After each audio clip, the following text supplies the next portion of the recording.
Alors la CODEM, c'est la commission départementale de démographie médicale. C'est une commission qui existe uniquement en Lot-et-Garonne, qui d'ailleurs va exister bientôt en Dordogne. Et le Conseil général s'est dit, bon, il faut qu'on prenne à bras le corps le problème du département. Et c'est en 2009 que la CODEM a été créée. Une volonté politique d'un ressenti par les maires qui voyaient leur commune se désertifier, surtout dans le centre du département, sur les plateaux, qui s'est mis au service des professionnels de santé. Une étude récente montre que les jeunes médecins veulent travailler en groupe et avec d'autres professionnels. Et même ils veulent travailler 4 jours par semaine. Donc vous voyez, on affine vraiment leur désir et c'est un outil pour travailler en groupe et voire travailler en temps réduit aussi, puisqu'on peut mutualiser les bureaux, ainsi de suite. Mais ils veulent travailler avec des paramédicaux et des services sociaux parce que les malades sont très entourés par tout un tas d'interventions des services sociaux. L'inauguration de maisons de santé pluriprofessionnelles est l'aboutissement d'une politique volontariste engagée par le Conseil général qui aide notamment les médecins internes et les étudiants en médecine dans le département à se loger et prend en charge une partie de leurs frais de déplacement. Les maisons de santé placent le médecin généraliste en position de pivot au cœur d'un dispositif de soins concerté et transdisciplinaire. Pour les patients qui vivent à la campagne, leur médecin traitant, leur médecin généraliste, c'est leur médecin, ils voient ça comme ça. Et c'est vrai qu'on prend en charge le patient dans son intégralité.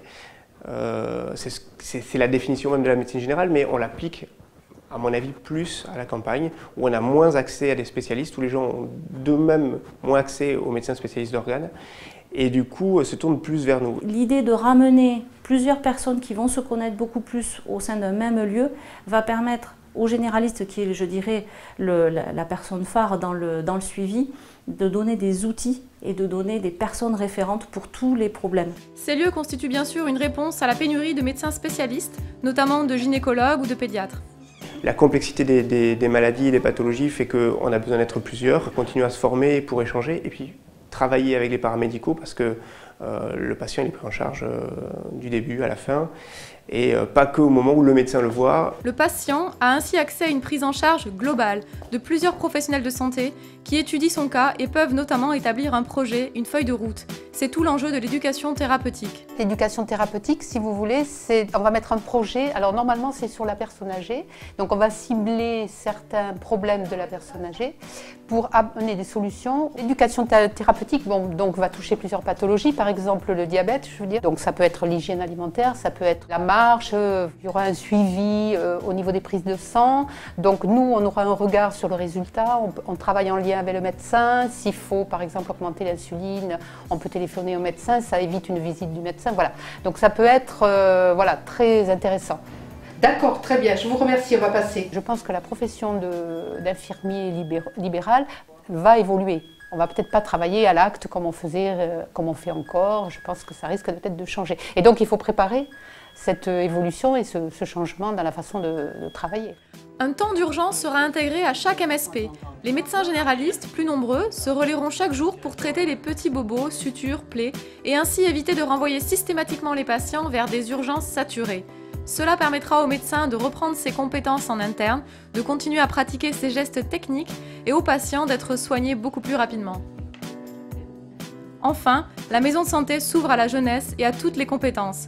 Elle accueille internes, stagiaires, y compris paramédicaux, confortant ainsi sa vocation d'enseignement.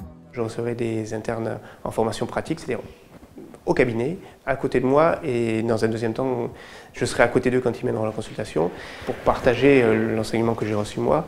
Et d'autre part, on espère aussi que ça, faire venir des jeunes dans les cabinets de campagne, leur montrer comment on travaille et comment on peut travailler en ayant une vie à côté, on espère que, quand même que ça les fera venir. Nous avons déjà des élèves infirmiers. La particularité quand ça sera un MSP, si vous voulez, c'est qu'elles pourront en fait évoluer entre différents peut-être professionnels de santé. Ça peut être après, je sais pas, par exemple l'orthophonie, aller voir comment se passe une séance d'orthophonie ou une psychomotricienne, enfin voilà.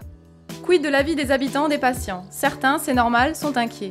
Voici les réponses que l'on peut leur apporter. L'inquiétude, en tout cas localement, qu'il n'y ait plus de médecins à Lognac.